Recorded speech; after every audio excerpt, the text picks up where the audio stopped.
Assalamualaikum warahmatullahi wabarakatuh. Halo, apa kabar sahabat sejuta kisah? Senang sekali kami bisa kembali hadir menjumpai Anda. Tentunya seperti biasa akan menghadirkan kisah-kisah nyata yang menarik, seperti kisah berikut ini yang sudah kami siapkan untuk Anda, berjudul Akibat ilmu panjang umur, sulit menyongsong ajal. Kisah mistis ini dialami oleh seorang nenek renta berusia 77 tahun. Akibat kekuatan ilmu panjang umur yang bersarang dalam tubuhnya, dia sulit menyongsong ajal. Bahkan 2 kali dinyatakan mati, namun hidup kembali. Janda seorang veteran itu terbaring di atas kasur empuk berspray kain putih. Sudah cukup lama dia terbaring lemah di ruang perawatan sebuah rumah sakit milik pemerintah daerah itu. Suhu tubuhnya yang kurus kering di atas normal, bahkan jauh dari kewajaran. Ya, sejak pertama kali masuk opnam, suhu itu belum juga menurun. Kondisi tubuhnya yang sangat lemah dan kurus kering membuatnya nyaris seperti mayat hidup. Jangankan untuk berjalan, berdiri tegak bertumpu di atas kedua belah kakinya saja tak mampu lagi dilakukan. Penanganan secara medis yang telah dilakukan dokter ahli dan spesialis di rumah sakit itu hampir tak memberikan efek apapun. Memang sejak awal ditemukan gejala penyakit komplikasi yang sesungguhnya disebabkan oleh faktor usia belaka. Maunah, demikian orang memanggilnya.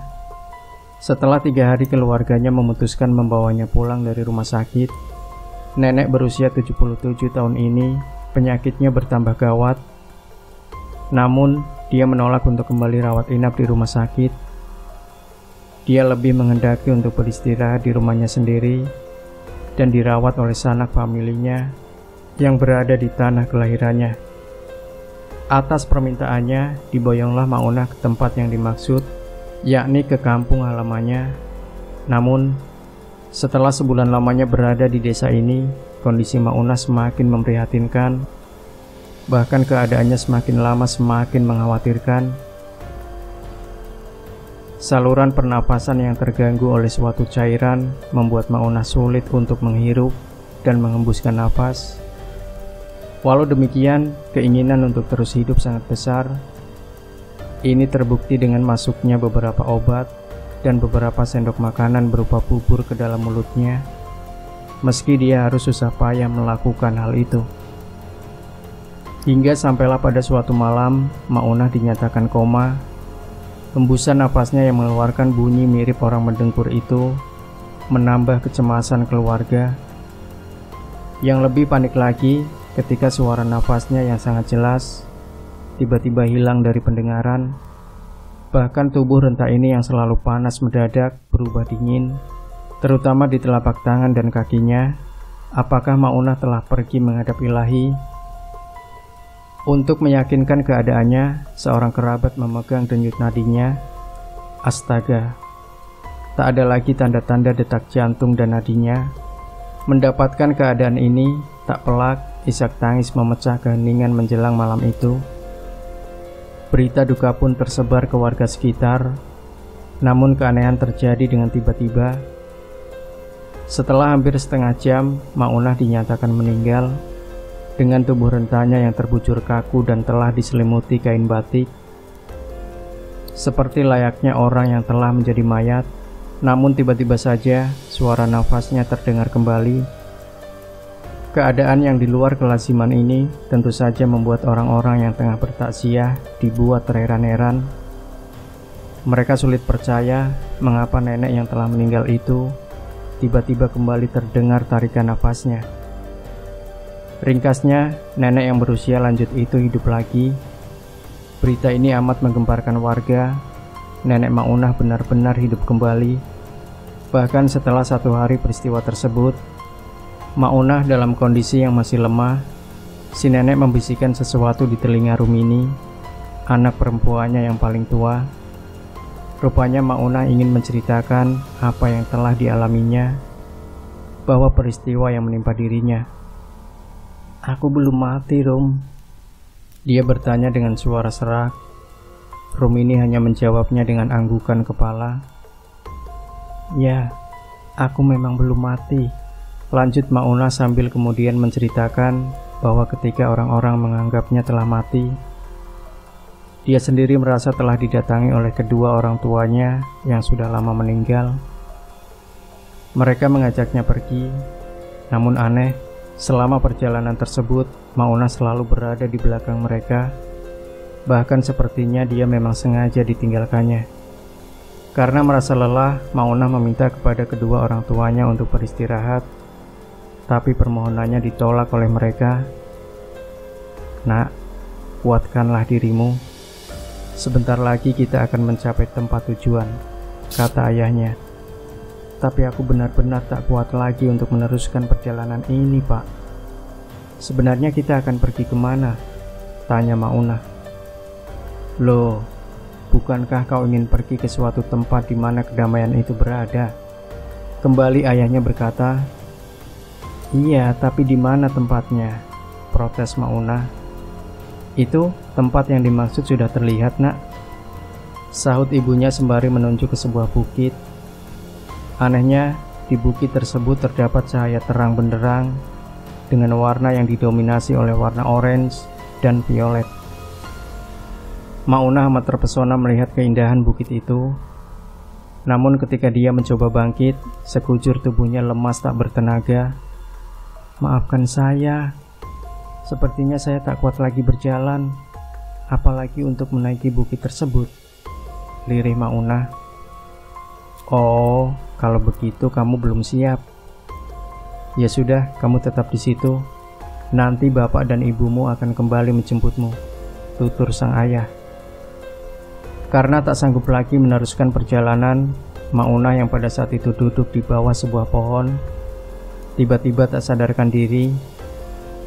Seiring dengan itu pula, maka lenyaplah kedua orang tuanya. Namun setelah siuman, Maunah dikejutkan dengan sehelai kain batik yang menyelimuti sekujur tubuhnya. Keterkejutannya berlanjut dengan suara ayat-ayat suci yang dibacakan oleh orang-orang yang berada di samping kiri kanan tubuhnya. Maunah yang terbujur kaku karena merasa penasaran, meski dalam keadaan yang masih lemah, dengan pelan mengangkat tangannya untuk menyibakkan kain yang menutupi wajahnya. Hal ini sudah barang tentu membuat keterkejutan orang-orang yang ada pada malam itu. Setelah peristiwa mati suri tersebut, kondisi Maunah memang tidak berubah membaik. Kesehatannya malah semakin mengkhawatirkan, bahkan lebih parah dari sakitnya terdahulu.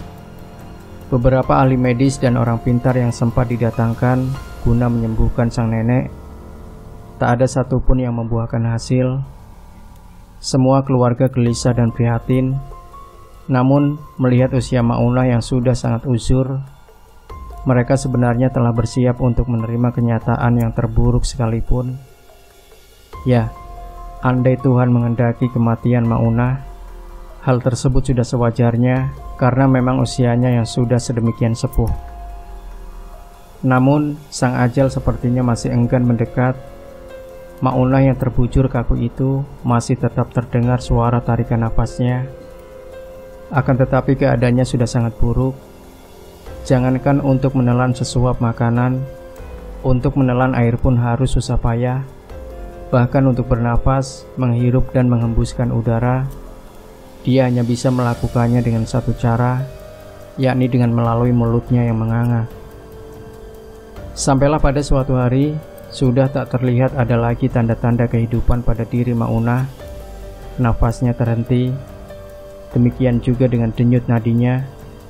Ditambah lagi, badannya yang terasa dingin dan beku bagaikan segumpal es.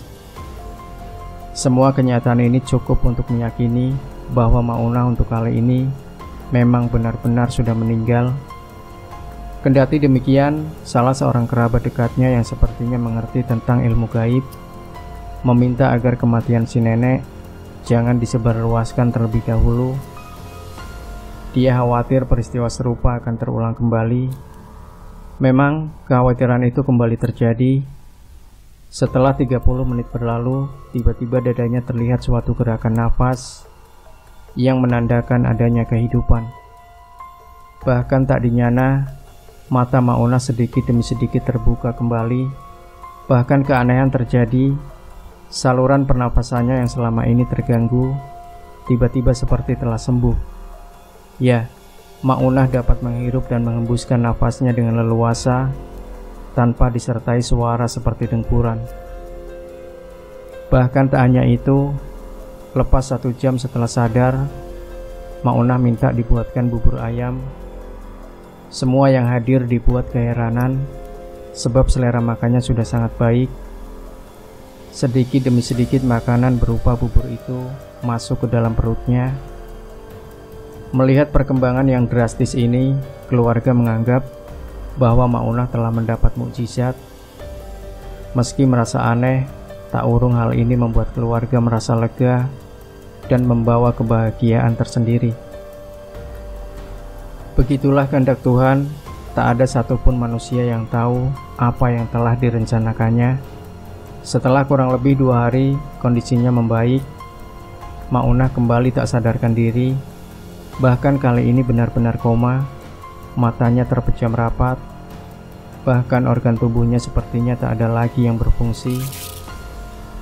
Namun, tarikan nafasnya masih ada, meski nampak sangat jarang. Inilah yang menyebabkan keyakinan bahwa Maunah memang belum mati. Ketika dibisikkan asma Allah dan diperdengarkan bacaan istighfar di telinganya agar dia mengikutinya, Maunah sama sekali tak meresponnya. Berdasarkan pemeriksaan dokter yang sengaja didatangkan, dinyatakan bahwa Maunah tinggal menunggu waktunya. Mendengar pernyataan dokter, keluarga Maunah menerimanya dengan lapang dada. Mereka telah ikhlas melepaskannya. Namun yang membuat keluarga merasa aneh, setelah berhari-hari koma, tanda-tanda kehidupan itu sepertinya tetap ada. Ya, dada Maunah sesekali masih tampak turun naik, sebagai tanda dia masih hidup. Ya, Maunah sepertinya sulit menyongsong ajal. Akhirnya muncul dugaan bahwa sulitnya Maunah menyongsong ajal adalah disebabkan oleh suatu kekuatan gaib yang dimilikinya. Oleh sebab itulah, keluarga si nenek akhirnya meminta pertolongan pada seorang kiai yang cukup ternama. Saat prosesi pengobatan, ada sesuatu yang aneh terjadi. Maunah yang sudah 4 hari koma, dalam keadaan koma, tiba-tiba mulut dan matanya terbuka. Hal ini terjadi setelah wajahnya dibasuh dengan segelas air putih yang telah diberi doa oleh kiai. Lebih aneh lagi, kemudian terjadilah dialog singkat antara Maunah dan kiai. "Bicaralah yang jujur pada saya, Mak. Apakah Mak Maunah pernah berhubungan dengan ilmu gaib? Misalnya pemasangan susuk atau sejenisnya, atau mungkin suatu ilmu tersendiri?" tanya kiai.